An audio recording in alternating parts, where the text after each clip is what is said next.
Hi అండి, అందరికీ నమస్తే. నేను మీ లక్ష్మిని. నేనైతే ఊరి దగ్గర నుంచి ఇట్లా వేరుశనగ బుడ్డలు అయితే తెచ్చుకున్నాను కదా, అవన్నీ మరుసటి రోజు వచ్చి ఇట్లా అన్నీ కొద్దిగా ఎండలో పెట్టి ఒలిచి పెట్టుకున్నాను అనమాట బుడ్డలన్నీ. ఎందుకంటే అప్పటికప్పటికు పచ్చట్లో దానిలో వేసుకోవాలంటే మనకి రెడీ ఉంటే బాగుంటుంది కదా అని ఇవి మా పిన్ని దగ్గర తెచ్చుకున్నాను అనమాట. వాళ్ళు సేన్లో ఇవి పండినాయి బుడ్డలు, అందుకనేసి ముందే అన్నీ తీసి పెట్టుకుంటే రేపు పాప స్కూల్కి దానికి అంటే కొంచెం తొందరగా కావాలి కదా, అన్నీ తీసి పెట్టుకుంటే బాగుంటుందని. నా వీడియోస్ కనుక మధ్యలో చెప్తున్నాను, ఈ వీడియోలో మాత్రమే. నా వీడియోస్ నచ్చుతున్నట్లయితే ప్లీజ్ లైక్ అండ్ సబ్స్క్రైబ్ అండి ప్లీజ్. ఎందుకంటే నా ఛానల్ లైక్ ఇస్తేనే ముందుకు పోతుంది, వీడియోస్ అనేది ఇంకొంచెం యూట్యూబ్ ముందుకు పంపిస్తుంది అనమాట. ఇదంతా చాలా దండిగా ఒలిచి పెట్టుకున్నాను నేను, మా అమ్మాయి. ఇవి మరుసటి రోజు అనమాట.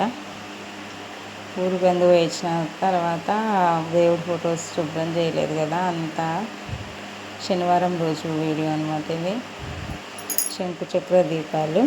ఇవి చాలా రోజులు అయింది నేను పెట్టి. అప్పుడు మా వాడి పుట్టింటికలప్పుడు పెట్టినాను, ఇంతవరకు పెట్టలేదు. తీసి పెట్టిందంటే అంతా కొంచెం అదనేది నేను చూసుకోకుండా క్లీన్ చేయకుండానే తీసి పెట్టాను అనమాట. అందుకని దానికి ఆ నలుపు అనేది చాలా టైం పట్టింది శుభ్రం చేయడానికి. ఇదంతా నీట్గా అన్నీ కడిగేసి తుడిచి పెట్టుకుంటున్నాను అన్నమాట. ఈరోజు ఫొటోస్ అంతా శుభ్రం చేస్తున్నాను కాబట్టి చాలా పని అయితే ఎక్కువనే ఉంది. ఇంకా వేరే వీడియో ఏం తీయలేదు, ఓన్లీ ఈ వీడియోలో పూజ మాత్రమే ఉంటుంది. ఇది చిన్న ఇల్లా పెద్ద ఇల్లా కాదండి, రేకులదా ఏది కాదు. మనం ఎలా పెట్టుకుంటున్నాము దేవుడి ఫొటోస్, ఇదంతా నాకైతే నిండుగానే ఉండాలి, కళ్ళగానే ఉండాలి. ఎప్పుడైనా వారం దాటని దేవుడి ఫొటోస్ శుభ్రం చేయడానికి. ఎందుకంటే మాకు రోడ్డు దగ్గర ఉంది కాబట్టి దుమ్మందు వస్తుంటుంది, అందుకని కొంచెం ఇదైనా అంత శుభ్రంగా ఉండదు, డస్ట్ అంతా పడుతుంది కాబట్టి. ఈరోజు మా ఇంటి ముందు వేసుకున్నాం ముగ్గు అనమాట. అది 8:30 దాటింది అంతే. అప్పుడే చూడండి ఎండ ఎంత కొడుతుందో, అసలు ఇక్కడ 11-12 అయినట్టు కొడుతుంది ఎండ. నేను అందులో ఈరోజు చాలా తొందరలోనే లేచిన, 4 గంటలకి లేచిన. కాకపోతే నీళ్ళు వస్తాయి మాకు ఈరోజు, అందుకని కొంచెం అన్నీ కడిగి పట్టుకోవడం చేయడం అదంతా ఉంటుంది కాబట్టి కొంచెం దేవుడి దగ్గరికి వచ్చేసరికి టైమే పడుతుంది. నీళ్ళు అయితే పైప్ వేస్తే పడతారు కానీ మా వాళ్ళు, మా అమ్మాయి అయినా మా ఆయన అయినా, కాకపోతే అవన్నీ నీట్గా కడగాలి కాబట్టి అవి కడిగి పెట్టి, ఇంకా 2 ఇండ్లు ఉన్నాయి కదా, ఇక్కడ సైడు అక్కడ సైడు 3 ఇండ్ల సైడు నేను ముగ్గులు వేయాలన్నమాట.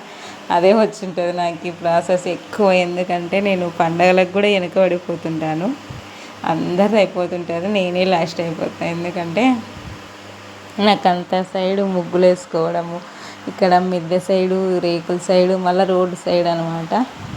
ఇదంతా ఈ ఇంట్లో ఆ ఇంట్లో బండలు ఇదంతా శుభ్రం చేసుకునేసరికి నాకు టైం పడుతుంది. 4 గంటలకు వేసిన నా పూజ అయిపోయేసరికి 9 అయింది. ఎందుకంటే మధ్యలో వాళ్ళకు కొంచెం ఇడ్లీ అవి చేసి ఇచ్చిన. మా వాడికి కొంచెం జ్వరం ఉంది కాబట్టి వాడికి చూసుకొని అన్నీ చూసుకునేసరికి టైం పట్టింది. కాకపోతే పూజ అయితే చాలా ప్రశాంతంగా జరిగింది. శంకు చక్ర దీపాలు పెట్టుకున్నందుకు ఇట్లా లైట్ ఆఫ్ చేస్తే ఇట్లా ఉంటుంది, లైట్ వేస్తే అట్లా ఫోకస్ వస్తుంది అన్నమాట. లైట్ ఆఫ్ చేసి చూస్తే చాలా కళగా ఉంది. మా దేవుడి గుడి ఎలా ఉందో కమెంట్ చేసి చెప్పండి ప్లీజ్. అబ్బా, వీడియో చూసే ప్రతి ఒక్కరు చిన్న కమెంట్ చేసి లైక్ చేయండి. అలాగే నా లక్కటి వాళ్ళని ముందుకు తీసుకెళ్ళాలంటే ప్లీజ్ అండి సబ్స్క్రైబ్ మాత్రం కంపల్సరీ చేసుకోండి ఫ్రెండ్స్. ఎందుకంటే ఇది ప్రతి ఒక్కరు చూస్తున్న వాళ్ళ మీదనే ఆధారపడి ఉంటుంది కదా యూట్యూబ్ అనేది. ఎవరి జర్నీ అయినా ముందరికి పోవడానికి చాలామంది ఊరికే మామూలు వీడియోస్ తీసినా ఎంత వ్యూస్ పోయి ఉంటుంది, కాకపోతే దానికే లైక్స్ దానికి ఎక్కువ వస్తుంటాయి. ఏదైనా సరే ఈ పూజ గురించి దీని గురించి ఇంకా నా వీడియోస్లో చాలా మాట్లాడతాను. ఇప్పటి నుంచి స్టార్ట్ కదా వీడియోస్ అవన్నీ. అవన్నీ చూస్తూ నేను పిల్లల్ని ఎలా చూసుకుంటూ వాళ్ళకి చేసి పెట్టుకుంటూ ఈ పూజలు ఇదంతా ఇంకా ఇప్పుడు వచ్చేది శ్రావణ మాసం వస్తుంది కదా దగ్గరలో. ఇంకా అప్పటి నుంచి మంచి మంచి రెమెడీస్ పూజా వీడియోస్ అన్నీ నా ఛానల్లో వస్తూ ఉంటాయి. ముగ్గులు అనేది మెయిన్, ఎందుకంటే ముగ్గు నేను వేసేసరికి మా అమ్మాయి నిద్రపోయింది కాబట్టి అస్సలు వీడియో తీసుకోవడము, ఇంటి ముందే తిరుగుతుంటారనమాట ఇటు సైడ్. నాకు ఏదైనా వీడియో తీసుకోవాలంటే కూడా మాకు కొంచెం భయంగానే ఉంది. అది చాలామంది ముగ్గు వేసేటప్పుడు వీడియో తీసుకోవాలంటే చిన్నది అది పెట్టి మరీ తీస్తుంటారు కదా, స్టాండర్డ్ లాంటిది. అలాంటిది కూడా ఏం లేదు కదా. నాకు ఆప్షన్ అంటూ ఎవరన్నా తీయాలంటే అది తోడుండి మా అమ్మాయి తీస్తుంటేనే నేను ఏదైనా కానీ చేసుకోవడానికి ఉంటుంది. అదే అండి, బాయ్.